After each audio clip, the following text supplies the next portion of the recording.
Shabbat Shalom, everyone. We're here in Jerusalem for another Shabbos celebrating Yehuda's Bar Mitzvah. Since we last spoke, we had an incredible Shabbos. We had services in a synagogue in the Muslim quarter, in the Ohel Yitzchak synagogue, a synagogue from the 3rd century, a synagogue which is outside of the Jewish area. And it was over there where we celebrated Yehuda's Bar Mitzvah, like we celebrate together with our community, our own shul. And then on Sunday, we went to visit the holy city of Hebron. In the holy city of Hebron, we got a tour from the Shliach, Itzik, who told us that there were 700 Jews living in Hebron and 300,000 Palestinians. You can imagine it's not a comfortable thing living around people that may not be happy that you're there, to say the least. Nevertheless, these 700 Jews remained there to protect the city of our fathers, city of our patriarchs, Abraham, Isaac, and Jacob, a tomb of the cave of Machpelah. And somebody asked, why don't we just move out? Why we have us to protect a city of 700 Jews when there's 300,000 Palestinians surrounding it?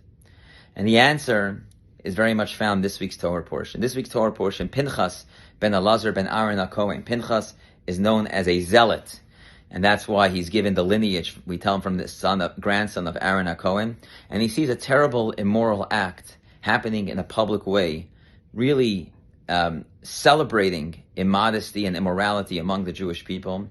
You see, Bilam tried to curse the Jewish people last week, and Balak paid him to do it. No matter what, he just gave blessings, one blessing after the next. And then he realized the way to get the Jewish people, sadly, is not through cursing them, but he sent the Midianite women into their camps. And it was over there where they did a terrible act, until it came to a point where they were doing this terrible act in a public way. And Pinchas took the law into his own hands, and that is why he's known as a zealot. It says that even Moses at the time didn't know what to do, or he was holding back for due process. And Pinchas at that moment realized that if he doesn't take action, it would be the end of the Jewish people. And it teaches something very powerful. Sometimes we need to have that element of that zealotry inside of us. We need to take that, have a little bit of that, what we call in Hebrew, kanoi. We have to take a little bit of extremism in the way that we see sometimes the world. And in the city of Hebron, there's 700 Jews. And if these 700 Jews weren't there, the city of Hebron would cease to exist. The holy city of the cave of Machpelah, when I was in yeshiva here 25 years ago, we went for a Shabbat to the holy city of Shechem, of Nablus, where Joseph is buried. And we were there right outside the city, and afterwards we went to the place of Joseph. Today you cannot go there any longer, because the Jews that were by the yeshiva by Joseph, they were moved out. And now you can't access the tomb of Joseph. By the tomb of Rachel, we built a bunker around it so we have access. But by the cave of Machpelah and the holy city of Hebron, these 700 Jews are the ones who protect it.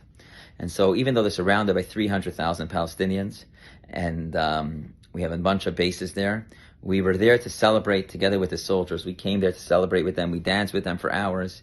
We fed them a wonderful dinner, and they really celebrated with us Yehuda's Bar Mitzvah, because these are the people that protect us.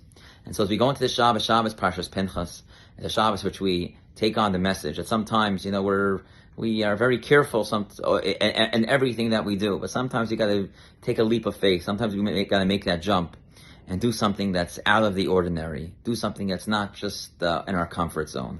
And when we see something that's out of the ordinary, we see something that's totally immoral, and we have to speak up. When we see injustice, we have to speak up. We have to take some people would say, who are you? Like they told Pinchas, who are you, Pinchas? That's why he says Pinchas ben Aaron ben Elazar ben Aaron HaKohen. We have Moses. You think you're Moses now, that you're taking law into your own hands? Sometimes when we see injustice, we can't just say, let's wait to see what this person does, what this person does. But we got to take action. And when we do that, it says that Pinchas hu Mashiach, that Pinchas could be the Holy Messiah. And so it may be very soon that we'll get to celebrate together with all of you in the holy city of Israel, that all of you should be able to join me before I even get back home with the coming of Mashiach very soon in our days. Amen. Shabbat Shalom, everyone. And praying for you and your families in this holy city.